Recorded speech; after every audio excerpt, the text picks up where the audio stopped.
why do we book the restaurants we book on the nights that we book? Now, there are reasons why we select one restaurant over another, most of it having to do primarily with our dietary restrictions, which are we are gluten-free, dairy-free, pescatarians, for the most part, and sometimes we'll select certain restaurants because their menus cater more to those restrictions than others. But there are other videos that we've done about why we select certain restaurants. This video is more about why we select the restaurants we do on the nights that we do.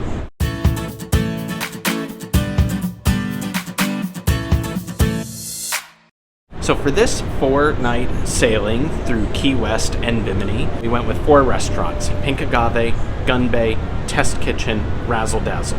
We have found that the Wake doesn't actually have all that many options for us, not because we're gluten-free and dairy-free. If those were the extent of our limitations, that would actually be a really good destination for us.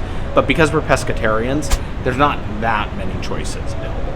Beyond that, what we have found is extra virgin, while it does have some good options for us, and they actually just recently added a vegan eggplant parm, but we didn't try that this particular sailing.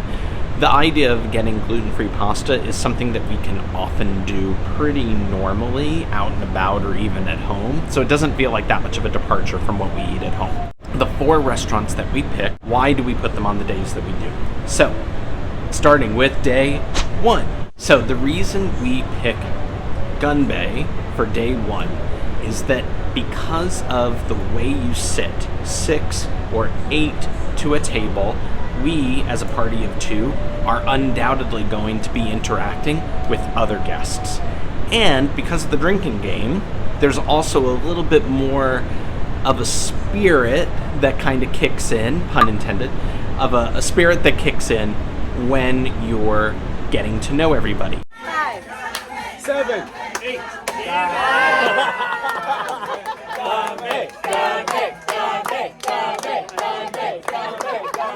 So that is a great way for you to quickly meet a whole bunch of people. Now, I'm not saying you're going to meet your soulmate there. I'm not saying that you're going to necessarily meet your best friends and that you're going to spend the rest of the cruise hanging out with them. However, it does increase the likelihood that you're going to meet somebody, and even if nothing else, passing them along the ship, you'll be able to wave and say hi. It just kind of gets the party started a little bit. You only have one choice, to take me on or to declare me the winner, then you take your shot right now.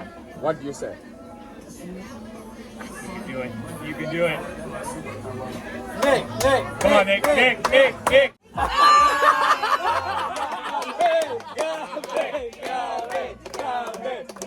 Turning to day 2. So on our particular sailing, day 2 was a day at sea. It wasn't a port day. So for this particular sailing, we picked Test Kitchen on our day at sea. We picked Test Kitchen because it is a 6-course menu. Now, it's actually worthwhile for you to go through and actually understand how each of the restaurants have a different structure of menus. Some of them are 3-course menus, like Razzle Dazzle. Some of them are a 4-course menu, actually, like Pink Agave.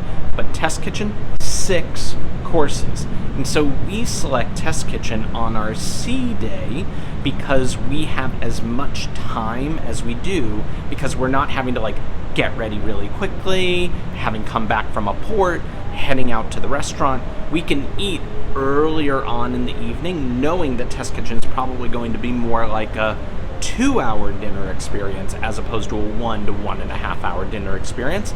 And so we would rather push that onto a sea day because we will have more time not having to jump back from a port and having to rush to get ready. I thought, oh, it's a cinnamon stick, it'll be cute, but no, there's a real cinnamon scent to it. It almost has that pancake bakery kind of scent to it. I think that's the chocolate bitters mixed with the cinnamon together. It's great. I haven't even tried it yet. It just smells great.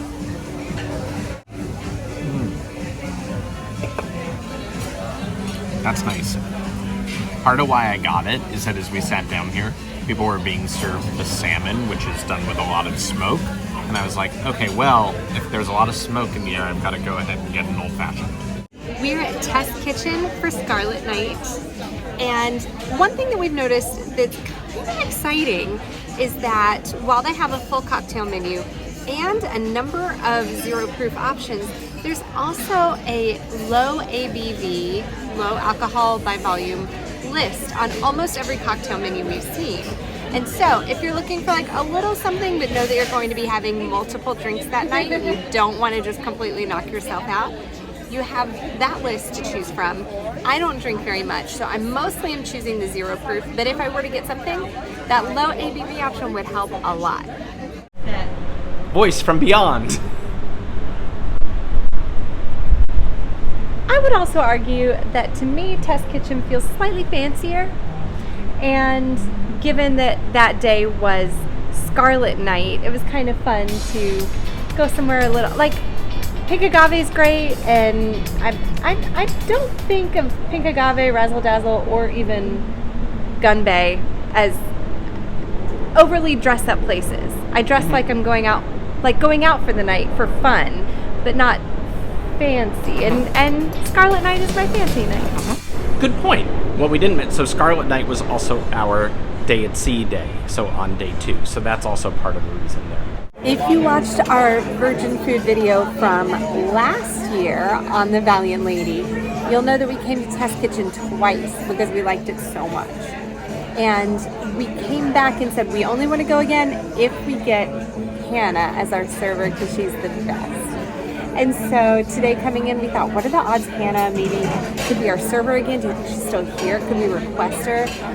And we walked up and she was at the hostess stand because she's now one of the restaurant supervisors. So, yay Hannah! She's the best. If this video is helping you plan your Virgin Voyages cruise, be sure to subscribe to catch more. Now I'm turning to day 3. And on day 3, on this particular sailing, or night 3, we were in Key West. And I would say that the best option for us, which is what we did, was to go to Pink Agave on day 3. The reason for that is more about why Pink Agave is not the perfect choice for day 4. I personally find Pink Agave, because of its Mexican food theme, it lends itself so much more organically to trying out lots of tequila or mezcal based cocktails. You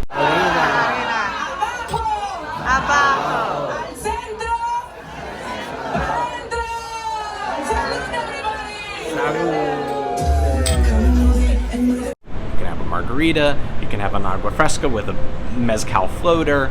There's a whole lot of different tequilas to taste. All to say, even if you're not a big drinker, it does lend itself to having 1 or 2 or more cocktails than I think some of the other restaurants do. And I don't like putting a high cocktail-focused meal on the last night of your sailing. Because the last night of your sailing is the night when you have to pack your bags. We personally find that we like doing things a little quieter on the last night to just kind of soak in the atmosphere, as opposed to it being like a big party night. And so because of that, we put Pink Agave, which is a little more cocktail forward, on day 3 because we didn't want it going on the last day.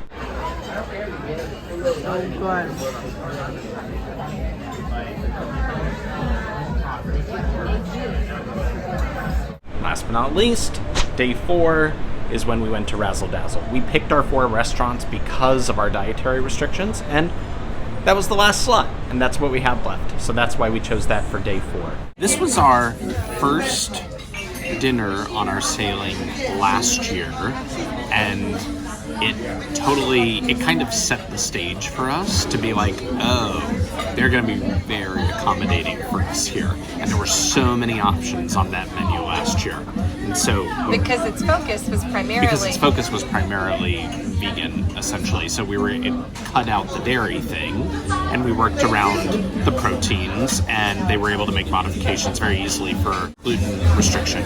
The menu changed pretty dramatically since the last time we were here. There was this amazing cauliflower entree, and it looks like there's like a slight variation on that. There's just a different cauliflower entree than there was last time a year ago. There was a gazpacho that they actually serve at brunch that's not on the menu tonight.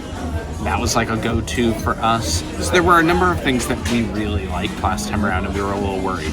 And when we sat down and we said, okay, we're gluten-free and dairy-free, she's like, well, there's definitely a few things that we can do. And she literally went through a half dozen items that, while on the menu, they're not labeled vegan or gluten-free.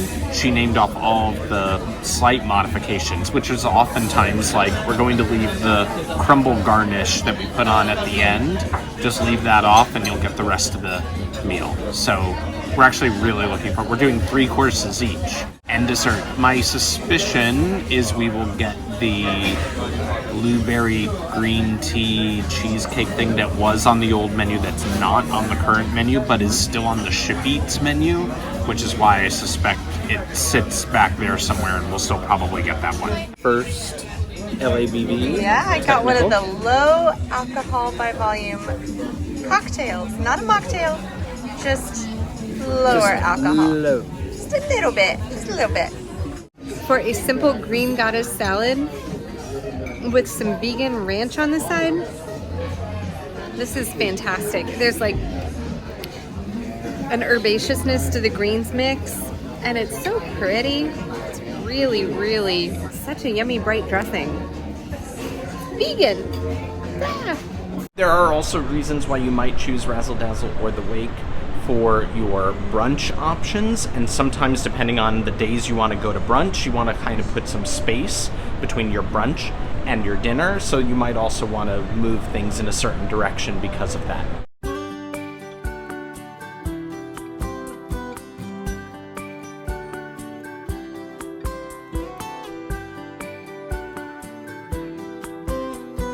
That's another reason to keep in mind when you're booking your dinners. But all to say, that is why we chose Gunbae on day 1, Test Kitchen on day 2, Pink Agave on day 3, and Razzle Dazzle on day 4 on this 4-night Key West Bimini sailing aboard the Valiant Lady.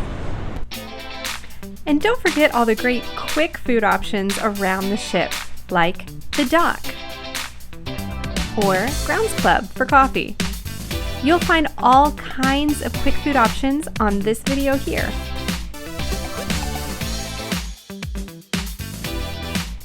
Be sure to stick around as we head off on our cruise ports. Thank you so much for watching, travelers!